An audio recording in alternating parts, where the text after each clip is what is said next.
Hello friends, welcome to your own channel daily stock. आज की video में हम उस शेयर का एनालिसिस करेंगे जिसके अंदर अभी हाल ही फिलहाल में अपने इंडिया के टॉप 5 रिचेस्ट पर्सन में से एक ने उसके अंदर अपने स्टेक को बढ़ाया है। तो हम जानेंगे कि वो कौन है और उन्होंने इसके पीछे उनका क्या रीज़न है और इस स्टॉक में आपको इन्वेस्ट करना चाहिए या नहीं। तो इसके लिए आप वीडियो को एंड तक जरूर देखना। और अगर अभी तक आपने हमारे चैनल को सब्सक्राइब नहीं किया है तो आप हमारे चैनल को जरूर सब्सक्राइब कर दीजिएगा। तो इस कंपनी का नाम है स्पेंसर्स रिटेल लिमिटेड कंपनी। अब सबसे पहले हम जानते हैं कि ये कंपनी काम क्या करती है। ये कंपनी क्या कहते हैं कि owns and operates retail stores. मतलब क्या कहते हैं कि जैसे कि हमने डीमार्ट के अंदर देखा था कि डीमार्ट कैसे एक स्टोर खरीद के फिर उसने रिटेल स्टोर्स को खरीद अपने क्या कहते हैं कि जो रिटेल स्टोर्स है उनको चलाता है, वैसे ही स्पेंसर्स भी डीमार्ट जैसे ही उनके भी स्टोर्स हैं वो पहले ज़मीन को खरीदते हैं, फिर उसके ऊपर अपना स्टोर बनाते हैं, फिर उसको ऑपरेट करते हैं। तो स्पेंसर्स रिटेल लिमिटेड का भी काम वही है जो कि डीमार्ट काम करता है। डीमार्ट हो गया, फ्यूचर रिटेल का जो काम है, इजी डे, बिग बाजार, जियो मार्ट, इन सब का जो काम है वैसे ही स्पेंसर्स रिटेल का काम है। लेकिन मेन बात ये है कि आपने से बहुत सारे लोगों को इस कंपनी के बारे में पता नहीं होगा क्योंकि ये कंपनी अभी इतना फैला नहीं है। लेकिन जैसे जैसे ये थोड़ा फैलता जाएगा, मतलब जो इसकी जो मेट्रो सिटीज़ है उसके अंदर ही अभी तक इसका मेन कारोबार है, धीरे धीरे ये हर सिटीज़ में फैलेगा तो थोड़ा मेरे ख्याल से इसमें स्कोप है। तो आगे चल के हम इसके एक न्यूज़ के बारे में जानते हैं कि इसमें कौन वो है जिन्होंने कि अपना स्टेक बढ़ाया है। जी, इसके अंदर जिसने स्टेक बढ़ाया है वो है डीमार्ट के ओनर राधा किशन जी दमानी जी, जिन्होंने कि अपना स्टेक 2.20% इस कंपनी के अंदर कर दिया है। और अगर हम सितंबर क्वार्टर के एंड की बात करें तो अगर सितंबर क्वार्टर के एंड में राधा किशन दमानी जी का इसके अंदर 2.20% का स्टेक था, क्योंकि ये एक बहुत आश्चर्यचकित वाली बात है क्योंकि राधा किशन दमानी जी का खुद का डीमार्ट जैसी कंपनी के वो ओनर है और इसके बाद भी स्पेंसर जैसी जो छोटी कंपनी है उसके अंदर उनका इतना स्टेक है। तो जानेंगे कि उन्होंने इसके अंदर इन्वेस्ट किया है तो क्या अभी के फैक्टर देखते हुए आपको इसमें इन्वेस्ट करना चाहिए या नहीं। तो इसके लिए आप वीडियो को एंड तक जरूर देखना। अब इसके बाद हम कंपनी के एनालिसिस को समझते हैं।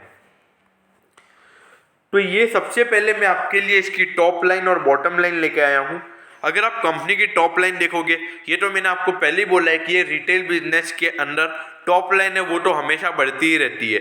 लेकिन टॉप लाइन यानी कि जो कंपनी के रेवेन्यूज होते हैं वो, लेकिन अगर आप इसमें देखोगे तो कंपनी को प्रॉफिटेबिलिटी पिछले 3 साल में हुई नहीं है। आप इसके 2019 में देखोगे, नो लॉस नो प्रॉफिट। इसमें अगर आप देखोगे तो 0.01 मतलब लगभग है ना 100 करोड़ का कंपनी को लॉस हुआ। और इसके बाद 0.13 मतलब लगभग कंपनी को 130 करोड़ का लॉस हुआ। तो अभी देखा जाए तो पिछले 3 साल में तो कंपनी क्या कहते हैं कि लॉस में ही चल रही है, लेकिन इसके जो प्रोजेक्ट्स है उसके चलते कंपनी को एक्सपेंडिचर बहुत ज़्यादा है। लेकिन कंपनी की अगर रेवेन्यू की बात करें तो कंपनी को रेवेन्यू अच्छा खासा मिल रहा है, उसके चलते प्रॉफिटेबिलिटी उतनी नहीं हो रही है। लेकिन इसका मेन कारण ये भी है क्योंकि एक्सपेंसेस अभी ज़्यादा है, क्योंकि बिजनेस अभी ज़्यादा इतना बड़ा नहीं हुआ है, 3 साल ही बिजनेस को आए हुए हैं, तो इसलिए मेरे ख्याल से ये भी प्रॉब्लम हो सकता है। अब इसके शेयर होल्डिंग पैटर्न की अगर हम बात करें तो शेयर होल्डिंग पैटर्न में देखा जाए तो प्रमोटर जो कि जिनका तो मेन होल्डिंग रहेगा ही कंपनी के अंदर, जो कंपनी के मेन ओनर्स हैं, उनकी 54% मतलब 55% की होल्डिंग्स है। लेकिन उसके बाद अगर आप रिमेनिंग 45% को देखोगे तो एफआईआई और डीआईए और म्यूचुअल फंड में भी इसकी बहुत नी के बराबर होल्डिंग्स है, जो कि बहुत आश्चर्यचकित वाली बात है। और ये एक टेंशन वाली बात भी है क्योंकि इसके अंदर मिला के भी लगभग बड़े लोगों का लगभग 63% के लगभग ही होल्डिंग्स है। तो मेरे ख्याल से ये थोड़ी डेंजर वाली बात है क्योंकि 80% लगभग मिनिमम होल्डिंग बड़े लोगों की होनी चाहिए। 80% नहीं तो 75% तो लगभग होनी ही चाहिए, उठना भी ये कंपनी नहीं है। और अगर हम रिटेल इन्वेस्टर्स की बात करें तो 37.40% की रिटेल इन्वेस्टर्स के पास है। तो रिटेल इन्वेस्टर्स के पास तो इसमें ज़्यादा होंगी क्योंकि आधे से ज़्यादा रिटेल इन्वेस्टर्स लोग जो कि जो शेयर सस्ता होता है उसको वो ले लेते हैं। अभी शेयर की रेट 70-80 रुपये चल रही है, तो उन्होंने भी इसमें ये सोच के ले लिया होगा कि इसमें इसका फ्यूचर में भाव 1000 रुपये हो जाएगा। तो रिटेल इन्वेस्टर्स का इतना ज़्यादा है तो मेरे ख्याल से थोड़ा सा ये रिस्क है। अब कंपनी के पी रेशियोज को देख लेते हैं। अगर आप इसके पी रेशियो को देखोगे तो -4.64, मतलब मैंने आपको पहले ही बोला कि कंपनी एक लॉस मेकिंग कंपनी है, तो कंपनी का जो पी रेशियो वो माइनस में ही आएगा। और अगर आप इसके पीबी रेशियो को देखोगे तो पीबी रेशियो भी इसका ज़्यादा है, क्योंकि अगर कंपनी के शेयर की रेट अगर भली 75 रुपीज़ भी चल रही है तो भी 2.21 के लगभग इसका पीबी रेशियो चल रहा है। तो मतलब लगभग कंपनी की जो एक्चुअली जो कंपनी की बुक वैल्यू है वो 35 रुपीज़ के लगभग ही है। तो एक तरीके से ये भी एक आश्चर्यचकित, मतलब एक स्मॉल कैप कंपनी है एक तरीके से देखा जाए तो ये। और अगर सेक्टर का पी देखोगे तो आप सेक्टर के पी में बहुत बढ़िया एक अच्छा खासा ग्रोथ है। सेक्टर के मुकाबले इसने बहुत ही बेकार परफॉर्मेंस दिखाया है, एक तरीके से आप ये भी कह सकते हो। और सेक्टर का पी भी जबकि 9.27 है। मैंने आपको डीमार्ट में ये भी बोला था कि डीमार्ट जैसे स्टॉक आपको प्रीमियम क्वालिटी पे मिलेंगे, लेकिन यहाँ पे ये कंपनी कंटिन्यूसली लॉस कर रही है। लेकिन मेरे ख्याल से एक फैक्टर ये भी है, कंपनी का एक्सपेंस बहुत ज़्यादा है। अभी कंपनी को आए हुए 3 साल ही हुए हैं, लिस्टेड हुए 3 साल हुए कंपनी को। अभी धीरे धीरे जब बिजनेस बढ़ेगा कंपनी का, तो उसके बाद जब कंपनी के एक्सपेंस कम होंगे, मतलब अगर कंपनी देखो पहली बात तो कंपनी का स्टोर खरीदती है, स्टोर खरीदने के बाद कंपनी उसको चलाती है, तो ये एक बहुत बड़ा एक बढ़िया फैक्टर है बिजनेस का। और अगर इसके डिविडेंड यील्ड की बात करें तो अभी कंपनी हाल फिलहाल में कोई डिविडेंड दे नहीं रही है, लेकिन अगर सेक्टर के मुकाबले देखा जाए तो सेक्टर में डिविडेंड भी मिल रहा है आपको। लेकिन अभी कंपनी इतनी बढ़िया कंपनी हुई भी नहीं है, कंपनी लॉस कर रही है, तो लॉस में चलते चलते कंपनी आपको डिविडेंड दे भी की कैसे, ये भी एक फैक्टर वाली बात है। अगर कंपनी को प्रॉफिट होगा तो कंपनी आपको डिविडेंड जरूर देगी। अब इसके एक्चुअल फिगर्स की अगर हम बात करें तो एक्चुअल फिगर्स में आप देखिए, जो फैक्टर मैंने आपको बोले थे वो आपको पूरे एक्चुअल फिगर्स में दिखा रहा हूँ। ये देखिए, कंपनी की अगर टॉप लाइन देखोगे, अगर कंपनी के रेवेन्यू की बात करी जाए तो कंपनी का रेवेन्यू हर साल बढ़ रहा है और सेल्स भी हर साल बढ़ रही है। ये कंपनी का एक पॉजिटिव फैक्टर है। अगर आप एक्सपेंसेस को इसमें से हटा देते हो तो कंपनी की टोटल इनकम खासी अच्छी है, ये एक पॉजिटिव फैक्टर है मेरे ख्याल से। लेकिन अगर आप इसमें एक्सपेंडिचर की बात करोगे तो कंपनी का एक्सपेंडिचर खासा बहुत ज़्यादा है। मतलब एक तरीके से देखा जाए तो मतलब इनकम से भी ज़्यादा कंपनी का एक्सपेंडिचर है, इसलिए कंपनी को लॉस हो रहा है। इसलिए आप देखिए, earning before interest and tax जो कि कंपनी का ईबीट है वो भी -49 आया है, और जबकि पिछले साल तो फिर भी 10-11 हज़ार करोड़ के लगभग था। ये एक चिंता का विषय भी है, और इसमें थोड़ा गौर भी कंपनी को करना चाहिए। अब इसके बाद अगर आप देखेंगे, कंपनी का इंटरेस्ट पेमेंट भी ज़्यादा हुआ है। अगर इंटरेस्ट पेमेंट ज़्यादा हुआ है मतलब कंपनी ने उधारी बहुत ज़्यादा ले ली है, और इससे चलते कंपनी का डेट टू इक्विटी रेशियो भी ज़्यादा हुआ है। ये भी एक चिंता का विषय है। तो आपको ये चीज़ें पता होनी चाहिए। लेकिन मेरे ख्याल से अभी कंपनी को क्या कहते हैं कि बिजनेस में आए हुए 3 साल ही हुए, बिजनेस अभी खड़ा होने लगा है, तो एक तरीके से इसमें भी ग्रोथ है बिजनेस के अंदर। और मेन राधा किशन दमानी जी ने इसके अंदर क्यों इन्वेस्ट किया है, ये इसका फैक्टर ये भी हो सकता है कि बिजनेस क्या कहते हैं कि मतलब लॉन्ग टर्म में एक अच्छा रिटर्न दे सकता है। अभी बिजनेस चालू हुआ है, अपने एक अच्छे पोजीशन पे खड़ा हो जाएगा, फिर उसके बाद प्रॉफिटेबिलिटी थोड़ी चालू होगी, फिर धीरे धीरे प्रॉफिटेबिलिटी बढ़ती रहेगी। वो मेरे ख्याल से लॉन्ग टर्म में इसका एक ये रीज़न हो सकता है। अब इसके पर शेयर रेशियोज को अगर हम देखेंगे तो पर शेयर रेशियोज आप देख सकते हैं ध्यान से कि कंपनी का जो पर रेशियो है वो इस साल तो माइनस में हो गई, क्योंकि कंपनी लॉस में आ गई है, और जो भी कंपनी लॉस में रहती है उसका अर्निंग पर शेयर भी माइनस में आ जाता है। और इसी के चलते इसका अर्निंग पर शेयर भी अगर माइनस में आ गया तो कंपनी वो भी नहीं दे सकती, वो भी मतलब कंपनी डिविडेंड भी नहीं दे सकती। इसकी बुक वैल्यू की बात करें तो बुक वैल्यू भी इसकी अगर 19 के मुकाबले देखी जाए तो आधी हो गई है, और आधी होने का कारण मेरे ख्याल से मेन यही है कि इसकी जो क्या कहते हैं कि जो लाइबिलिटीज़ है वो ज़्यादा हो गई है। आपको मैंने ये भी बताया कि इंटरेस्ट पेमेंट ज़्यादा हो गया, लेकिन अभी बिजनेस क्या कहते हैं कि चल नहीं पा रहा है। बिजनेस को खड़ा करने के लिए पूरा इक्विटी से मतलब शेयर होल्डर्स को भी इतना भरोसा नहीं है, क्योंकि बैलेंस शीट इतनी स्ट्रांग नहीं है ना कंपनी की। लेकिन फ्यूचर में चलते अभी कंपनी को उधारी लेनी पड़ेगी, लेकिन मेरे ख्याल से जब अगर बिजनेस में क्षमता है आगे और बढ़ने की, तो मेरे ख्याल से एक बढ़िया परफॉर्मर है ये। और ये रिटेल बिजनेस है। रिटेल बिजनेस अगर एक बार बस इनको पब्लिक का ऑडियंस एक बार अच्छे से ट्रस्ट, अगर इनको ऑडियंस इनके ऊपर अगर ट्रस्ट कर ले तो इनका बिजनेस मतलब चल जाता है। आप डीमार्ट को देख लीजिए, डीमार्ट को भले जियो मार्ट आ गया है, लेकिन आप डीमार्ट के लिए उनके जो कस्टमर्स को एक ट्रस्ट है डीमार्ट के ऊपर। जिस प्राइस पे डीमार्ट प्रोडक्ट लेके आता है उस प्राइस पे कोई प्रोडक्ट दे ही नहीं सकता। इसीलिए और ये स्पेंसर्स को भी ऐसा कुछ अट्रैक्टिव करना पड़ेगा कि वो भी डीमार्ट की तरह अपनी एक ऑडियंस को ग्रैब कर सके। अब इसके मार्जिन रेशियोज को देख लेते हैं। अब इसका मार्जिन रेशियो देखेंगे आप, ग्रॉस प्रॉफिट मार्जिन, तो ग्रॉस प्रॉफिट मार्जिन तो कंपनी का बढ़ा ही है क्योंकि कंपनी की सेल्स तो हर साल बढ़ ही रही है, तो ग्रॉस प्रॉफिट मार्जिन भी कंपनी का बढ़ेगी। लेकिन मेन दिक्कत यही आ जाती है कंपनी का जो ऑपरेटिंग मार्जिन है और नेट प्रॉफिट मार्जिन है उसमें गिरावट देखने को मिली है। और इसमें मेन गिरावट इसलिए हुई है, ये मैंने आपको बार बार बता रहा हूँ कि कंपनी के एक्सपेंसेस ज़्यादा हैं। कंपनी अपने क्या कहते हैं कि जो एम्प्लॉयज़ वगैरह हैं उनको क्या कहते हैं कि ज़्यादा एम्प्लॉयज़ हो तो उसके चलते भी कंपनी को दिक्कतें हो सकती है। ये सारे फैक्टर्स कंपनी को ध्यान में रख के अपना एक अगला कदम उठाना चाहिए। बाकी इसकी बात करें ग्रॉस प्रॉफिट मार्जिन कंपनी का बढ़िया है, ये एक पॉजिटिव फैक्टर है। इसके चलते कंपनी की सिर्फ एक दिक्कत है, एक्सपेंसेस ज़्यादा है और लोन थोड़ा ज़्यादा है। उसके बाद इंटरेस्ट पेमेंट और क्या कहते हैं कंपनी की जो प्रॉफिटेबिलिटी वो क्या जा रही है, इंटरेस्ट पेमेंट और कंपनी के एक्सपेंसेस में जा रही है। अगर वो कम हो जाएंगे तो कंपनी की प्रॉफिटेबिलिटी भी आ जाएगी। और मेरे ख्याल से कंपनी की प्रॉफिटेबिलिटी क्या कहते हैं कि अभी बिजनेस क्या कंपनी बढ़ाना चाह रही है। ये धीरे धीरे बिजनेस क्या कहते हैं कि जब पूरे ऑल ओवर इंडिया में फैल जाएगा ना तो ये एक टॉप क्लास शेयर बन जाएगा, और मेरे ख्याल से ऐसा जरूर होगा। अब इसके रिटर्न रेशियोज को हम नज़र डालें तो अगर इसके रिटर्न ऑन इक्विटी की बात करें तो रिटर्न ऑन इक्विटी इस बार तो माइनस में आ गया है, और सीधी बात है कि इस बार वो माइनस में ही आएगा क्योंकि कंपनी लॉस कर रही है। जितना भी इक्विटी का पैसा है कंपनी का उसके चलते भी कंपनी ने इतना % का कंपनी ने लॉस किया है, ये भी चलते एक बहुत भारी दिक्कत वाली बात है। लेकिन ये सब आपको माइनस में दिखेंगे, इसका ROC परसेंटेज भी आपको माइनस में दिखेगा।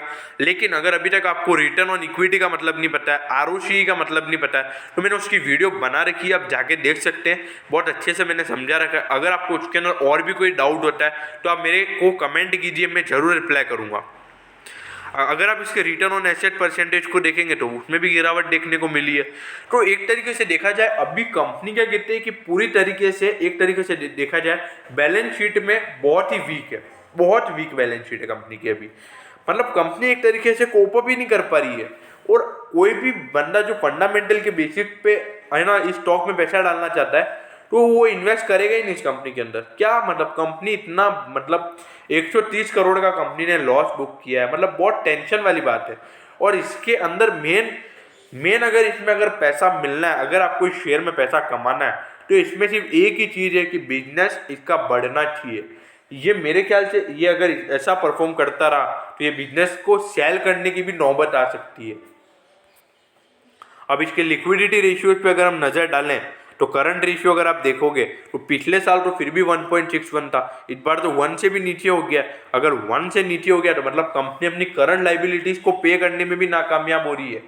ये बहुत भारी टेंशन वाली बात है क्योंकि जिस कंपनी का करंट रेशियो 1 से भी कम होता है उनके लिए बहुत टेंशन वाली बात हो जाती है, क्योंकि जो कंपनी के जो 1 साल के अंडर के जो कंपनी के एक्सपेंसेस हो रहे हैं वो भी कंपनी पे करने में नाकामयाब है, उसके लिए भी कंपनी को लोन लेने की जरूरत पड़ रही है।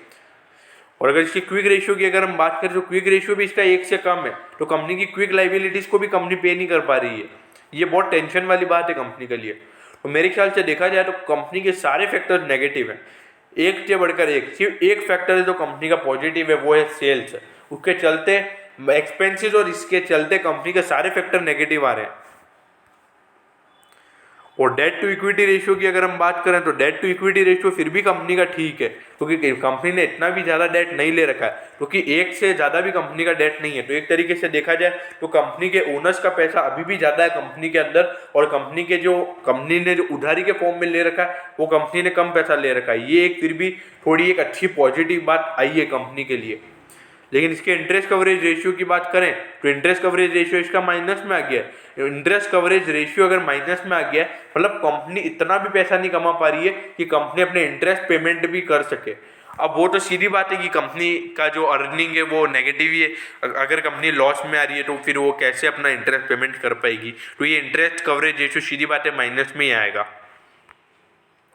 अब इसके CAGR सेल्स की बात करें तो सेल्स का परसेंटेज इसका तो हर साल बढ़ ही रहा है, तो CAGR भी इसका अच्छा खासा बढ़ेगा, इसमें तो कोई संदेह है नहीं। लेकिन मेरे ख्याल से कंपनी सेल्स बहुत बढ़िया कर रही है, कंपनी अपने कॉस्ट को अच्छे से कंट्रोल कर ले और इंटरेस्ट पेमेंट का अगर थोड़ा ध्यान रखे तो मेरे ख्याल से कंपनी एक टॉप क्लास कंपनी है।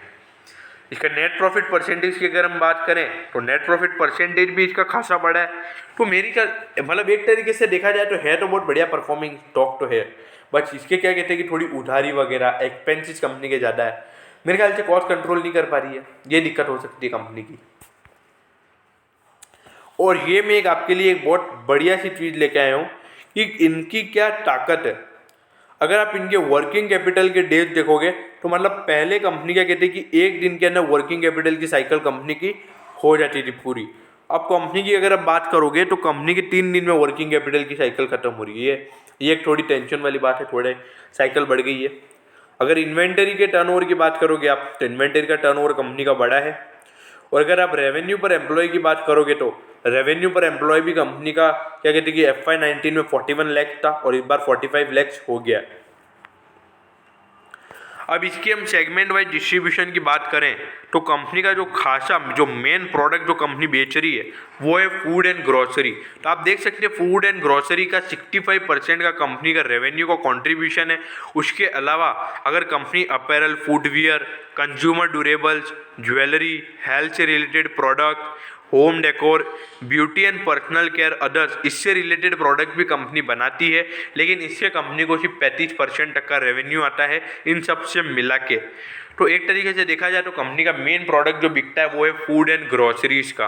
तो ये भी एक खासी अच्छी बात है, फूड एंड ग्रोसरीज के प्रोडक्ट कंपनी बेच रही है।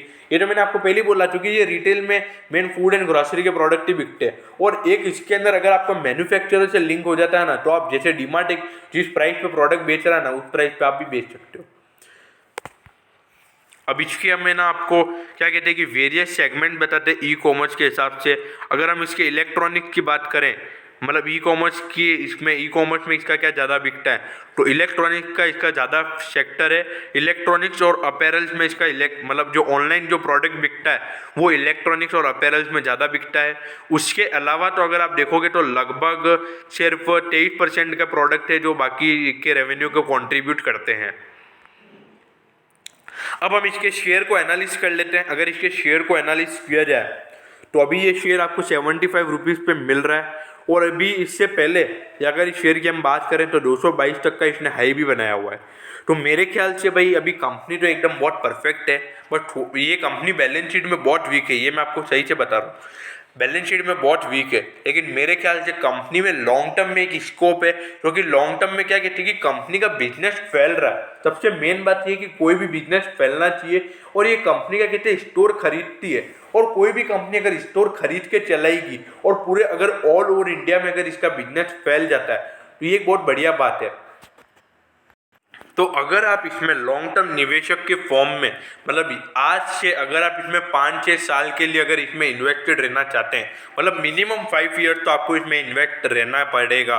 अगर आप इसमें मिनिमम 5 साल के लिए इन्वेस्ट करते हो तो मेरा मानना ये कि ये इसके ऑल टाइम हाई को तो तोड़ेगा ही तोड़ेगा, और उसी के साथ ये स्टॉक आपको लगभग मल्टीबैगर शेयर भी ये बन सकता है, ऐसा मेरा मानना है। अगर एक बिजनेस अच्छे से फैल गया तो ये आपको एक अच्छा रिटर्न भी दे सकता है। लेकिन मैं आपको फिर बता दूं कि कभी भी अपने मेरे कहने पे आप विश्वास मत कीजिए, आपके खुद की एनालिसिस कीजिए कि आपका खुद का मन मान रहा है कि नहीं मान रहा है। मैंने आपको पॉइंट बता दिए। अब कुछ लोगों को कुछ पॉइंट पॉजिटिव लगते हैं कि ये शेयर से रिलेटेड पॉजिटिव है, कुछ लोगों को वो पॉजिटिव पॉइंट भी नेगेटिव लगते हैं ऐसा।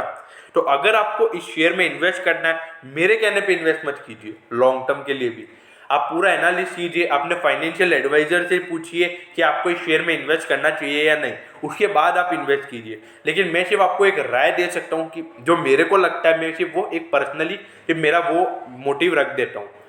ओके, तो मैं होप करता हूँ कि आपको स्पेंसर्स रिटेल की वीडियो अच्छी लगी हो। हाँ, एक बात और, अगर आपको इसमें शॉर्ट टर्म के लिए निवेश करना है तो शॉर्ट टर्म के लिए प्लीज़ इसके अंदर इन्वेस्ट मत कीजिएगा। और अगर आप इसमें लॉन्ग टर्म के लिए भी इन्वेस्ट कर रहे हो तो पूरा पैसा मत डालिएगा, क्योंकि मार्केट अभी जिस सिचुएशन में चल रहा है कभी भी गिर सकता है। तो इस शेयर में भी एक अच्छी खासी गिरावट देखने को मिल सकती है, तो उसके लिए आप वेट कर सकते हो। तो इसीलिए थोड़ा थोड़ा करके खरीदना, ऐसे पूरा पैसा किसी में भी मत लगाना। अभी लोगों के HAL के अंदर लोगों ने 1200 के अंदर शेयर खरीद के रख दिए और अभी वो शेयर 700 रुपये पे आया हुआ है और अभी लोग खरीद नहीं पा रहे हैं। इसीलिए मैं कहता हूं कि कभी भी कोई भी शेयर खरीदो तो कम खरीदो। कम खरीदोगे तो क्या होगा, अगर वो गिरता है तो और ले लो, लेकिन अगर बढ़ जाता है तो आपके प्रॉफिट का जो टारगेट है उसको आप बेच दीजिए।